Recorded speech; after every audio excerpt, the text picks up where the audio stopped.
Corporate Finance Presentation. Modified Internal Rate of Return, the MIRR. Get ready, it's time to take your chance with Corporate Finance. Modified Internal Rate of Return, MIRR. When thinking about the Modified Internal Rate of Return, we're considering the capital budgeting decisions, those types of decisions characteristically having a down payment upfront or a payment or outflow upfront at period zero for things like equipment, or a project or inventory that we expect to have then a future inflow from, future inflows that will be greater than a year into the future, therefore needing time value of money calculation. The primary two tools for the calculation of the time value of money for these types of projects being the net present value calculation and the internal rate of return, the IRR. Now we're going to have the modified internal rate of return, the major modification being the assumptions for the reinvestments. In other words, when we're thinking about those cash flows that come back into the future, typically we present value those, but we might also want to take into consideration the fact that we might be able to put that money back in at some type of rate of return and think about how much we can get back from that money if we were able to put it back in. And that could be useful because, of course, if we're comparing different types of jobs and we get the money sooner, we might say, hey, I can put that money back sooner and get a return on it, and that might help us to do some comparisons between two different projects that we're putting together in a side-by-side calculation. So just another kind of method that we can put together. As we do that, we have a choice as to what the discount rate would be. Normally, if you were to think about this, you'd probably say the discount rate should be the cost of capital, and that will typically be the discount rate that will be used. But you might say, why don't we use the internal rate of return, which is the internal rate of return on the actual project.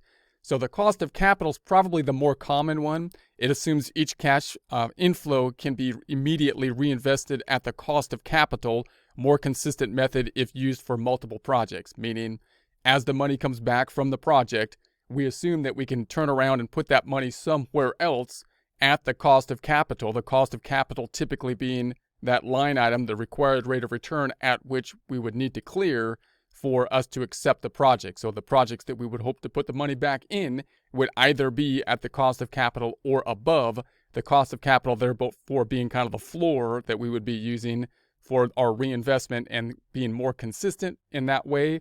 Also, if we have multiple different projects, those different projects will have different actual rates of return that we calculate, different internal rates of return.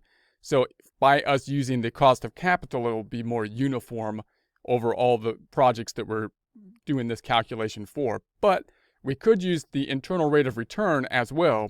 It assumes each cash inflow can be reinvested at the internal rate of return, the IRR. This is a more aggressive assumption. So meaning as the cash flows come back in, we think we can turn around and put them back in the business at the internal rate of return. Now remember, the internal rate of return, when we decide on a project, the two tools we typically have are going to be the net present value and the internal rate of return calculations. Net present value will tell us that we cleared the cost of capital, the required rate of return, the hurdle rate, whatever you want to call that rate. And then the internal rate of return then will typically be higher than that. That's going to be the rate at which the net present value calculation would be zero. Now, if we accepted the project, you would think the internal rate of return would be higher than the cost of capital. Otherwise, we wouldn't have accepted the project. So we could then say, as the inflows come back in, we can assume that we can turn around and put them back into some format of investment to get a rate of return at the internal rate of return.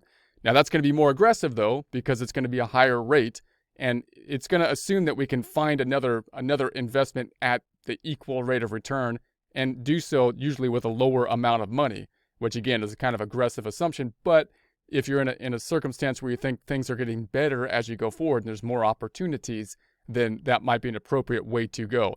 Also, in a book problem, they might ask you to do it with the internal rate of return because it requires you possibly to calculate the internal rate of return first.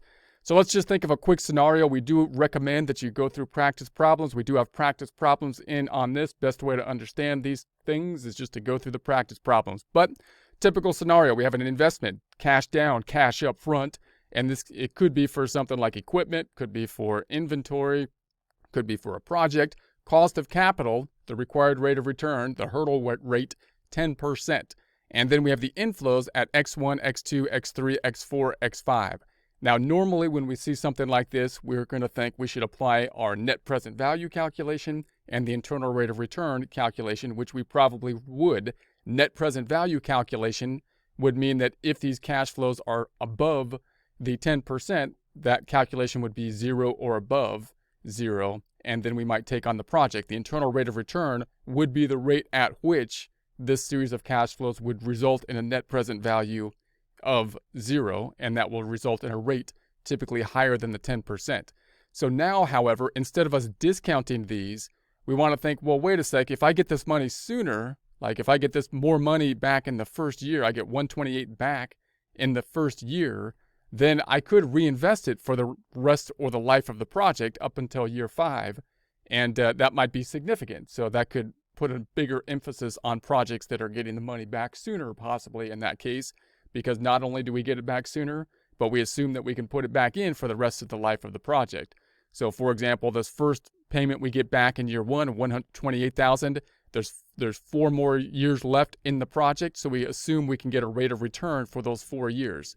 Possibly the 10%, that would be at the cost of capital, required rate of return, or possibly the IRR, internal rate of return of the current project, which would be higher. And then year 2, this $130,000, we assume we can put it back in and get a return for the next 3 years. The $90,000, we can put it back in, get a return for the next 2 years. The $16,000, we can put it back in, get a return for 1 year, and then no return on the $28,000 because it's at the end of the project. So it would look something like this. If we did it based on the cost of capital, we can list out our future inflows, and instead of taking them back to the present value, we're going to do a future value calculation to see where we would be at the end of the project. Note, we're going forward now, so we're seeing where we would be at the end of, in this case, the 5-year project. Calculation looking something like this. Remember, if you want to see how to do these kind of calculations multiple different ways, you can look at the prior sections where we focus on just present value and future value calculations.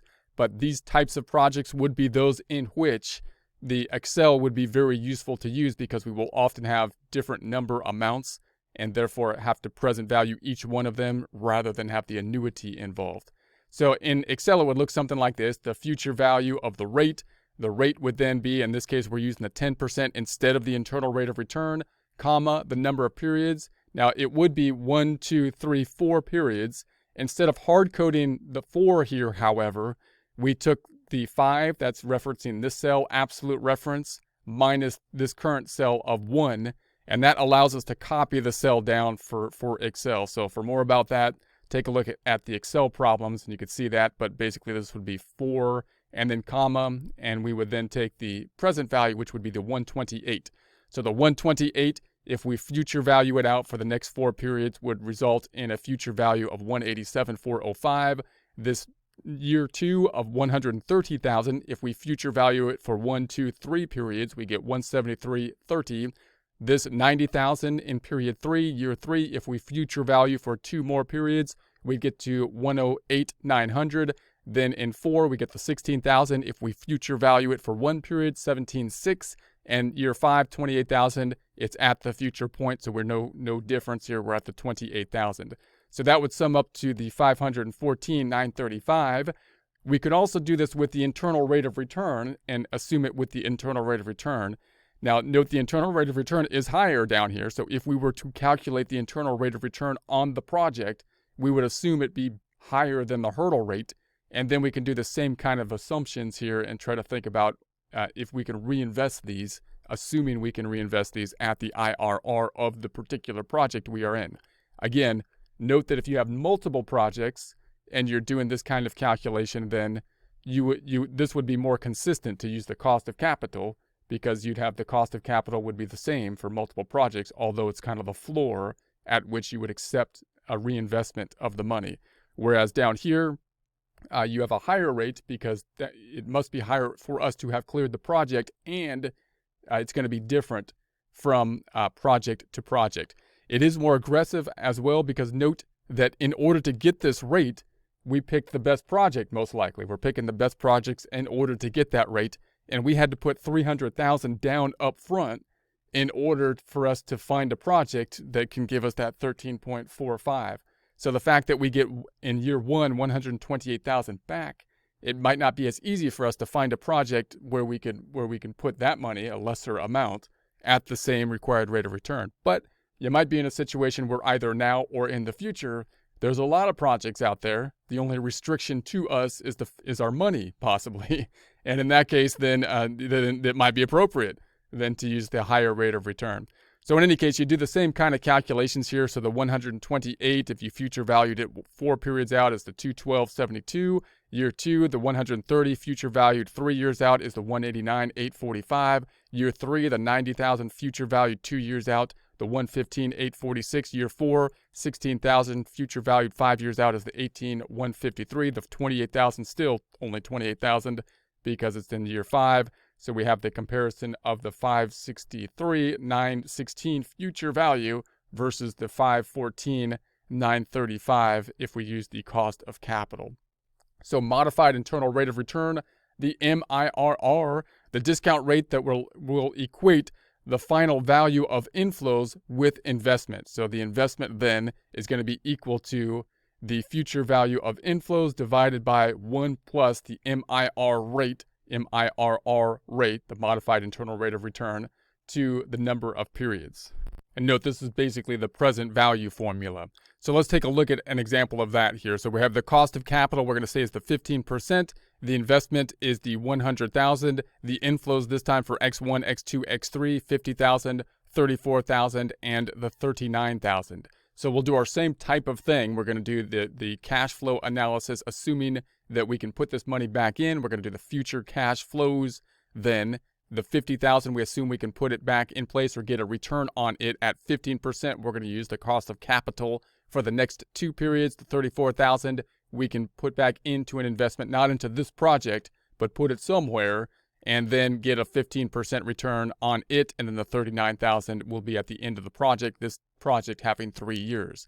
So if we took the 50,000 and we were to do that, we were to future value it at the 15% cost of capital, it would be the 66,125. Year 2, the 34,000 future valued at the 15% would be the 39,100, and then the 39,000 would be equal to the 39,000 because it is at the end of the project. So now you'll note that we're at the 144,225. This now is the future value. And so now we went out up front, and notice what we typically do with these kind of present value calculations is bring us back to the current time period, right? So in order for us to get this return, we had to go out to the future. So now we want to do our present value calculation. So we can see this in a formula format where we're looking for the MIRR, which is basically the rate. So the present value calculation in a formula is typically the present value equals the future value over 1 plus the rate to n, or the number of periods. So now we're going to say the present value will be the investment. That's going to be the 100,000, which we're going to set equal to the future value of inflows, which is the 144,225 divided by 1 plus the MIRR.